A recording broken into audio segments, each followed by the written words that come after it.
नमस्कार। आज फिर मैं आपके समक्ष एक नई कविता लेकर प्रस्तुत हुई हूँ। बहुत ही अनूठा सब्जेक्ट है ये। अपरिग्रह मीन्स जो अनावश्यक चीज़ें हैं उनका अपरिग्रह करना, चाहे वो धन हो या वस्तु हो। जो हमें ज़्यादा ज़रूरत की नहीं है उनको त्याग देना चाहिए। इसी के बारे में मैं अपनी कविता आपके समक्ष प्रस्तुत कर रही हूँ। अगर आपको पसंद आए तो मेरे चैनल को ज़रूर सब्सक्राइब करें, बेल आइकॉन बटन दबाकर, और शेयर करें। धन्यवाद। कविता शुरू करती हूँ। अपरिग्रह। अपरिग्रह है संतुलित जीवन का आधार। अपरिग्रह है संतुलित जीवन का आधार। हम सबको करना होगा उसको स्वीकार, तभी तो हो पाएगा हमारा उद्धार। वरना हो जाएगा हमारा बंटा ढार, वरना हो जाएगा हमारा बंटा ढार। परिग्रह संचय, किसी भी वस्तु का संचय। परिग्रह है मानसिकता मनुष्य की, जिंदगी भर करता है वो परिग्रह। गृहस्थी बसाने के लिए संग्रह, फिर बच्चों के भरण पोषण के लिए धन संचय। बच्चों की उच्च शिक्षा दिलवाने के लिए संग्रह, और समाज में उच्च स्थान प्राप्ति के लिए परिग्रह। ऊंचा स्थान प्राप्त करना है उसके लिए भी परिग्रह। अनेकानेक इच्छाएं और आकांक्षाएं बढ़ती जाती हैं हरदम। रोज नई शॉपिंग और पार्टियां कराती हैं बेहिसाब खर्चा, कराती हैं बेहिसाब खर्चा। समाज में बड़ा व्यक्ति बनने की ख्वाहिश, समाज में बड़ा बनने की ख्वाहिश कराती है आडंबरों का परिग्रह। नए नए आडंबर हम खोजते हैं, उनका परिग्रह।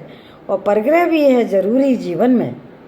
ऐसा नहीं है कि परिग्रह ज़रूरी नहीं है, परिग्रह भी ज़रूरी जीवन में, पर अपरिग्रह भी है आवश्यक समाज में।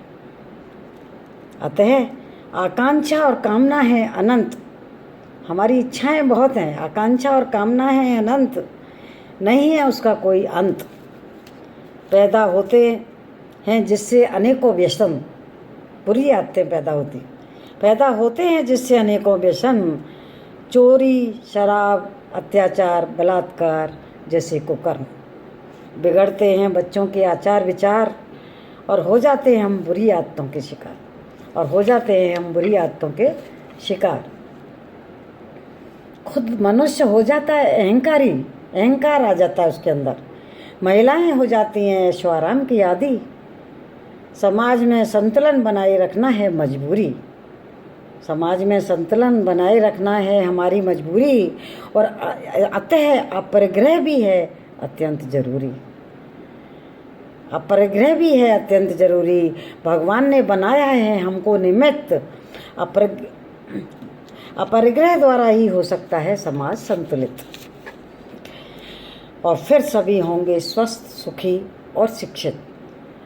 अगर अपना कुछ पोर्शन हम दूसरों को बांट देते हैं तो दूसरे को संतुलन आ जाएगा। बेरोजगारी की समस्या का भी होगा अंत। वैसे भी कुछ नहीं जाना हमारे संग, वैसे भी कुछ नहीं जाना हमारे संग। खाली हाथ आए थे, खाली ही हाथ जाना।